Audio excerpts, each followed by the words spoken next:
নমস্কার বন্ধুরা, দেখুন কিভাবে আলুর দম রান্না করতে হয়। সামান্য উপকরণেই রান্না হয়ে যাবে। আমি চিংড়ি মাছ ছাড়াই রান্না করব।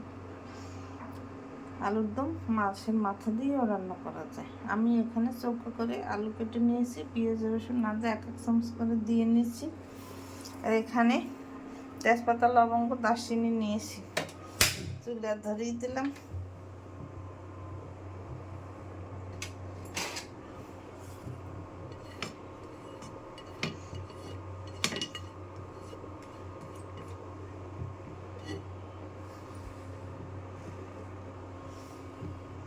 কড়াই গরম হয়ে গেছে।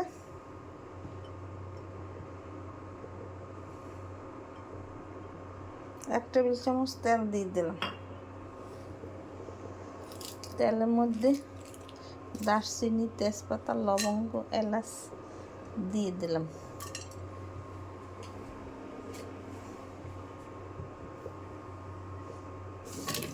আলু ঢেলে দিলাম।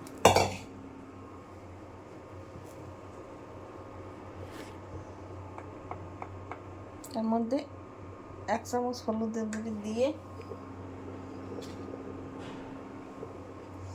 আধা চামচ লবণ দিয়ে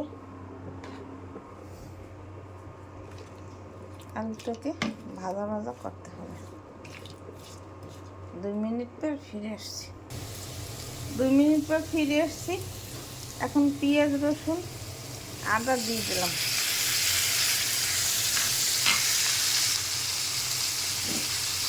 দুই মিনিট পর ফিরে আসছি।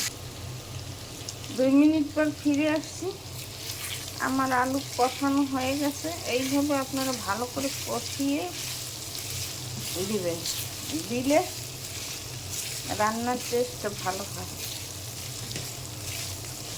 আমি আরেক টেবিল চামচ তেল দিয়ে তার মধ্যে জিরে ফোড়ন দিয়ে দিয়েছি, দেখানো হয়নি।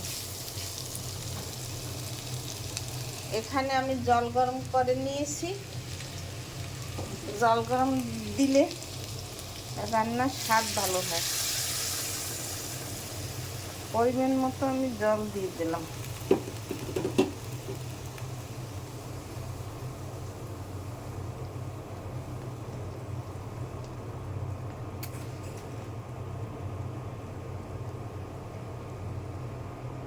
হলুদের গুঁড়ি আধা চামচ, মরিচের গুঁড়ি আধা চামচ, ধনের গুঁড়ি আধা চামচ, জিরার গুঁড়ি আধা চামচ,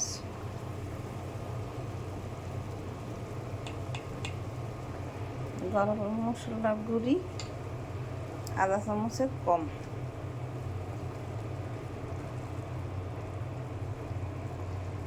আমি ঢাকনা দিয়ে ঢেকে দিলাম। 2 মিনিট পর ফিরে আসছি। 2 মিনিট পর ফিরে আসছি। ঢাকনা খুলে দিলাম।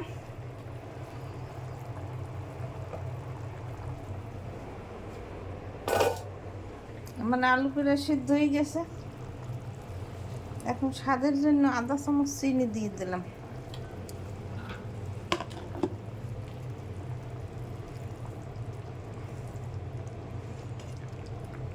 দেখুন দেখতে কত সুন্দর হয়েছে, খেতে অনেক ভারী টেস্টি লাগবে। আর একটু পরেই নামিয়ে নেব। 2 মিনিট পর ফিরে আসছি। 2 মিনিট পর ফিরে এসেছি। আমার আলুর তরকারি রান্না হয়ে গেছে।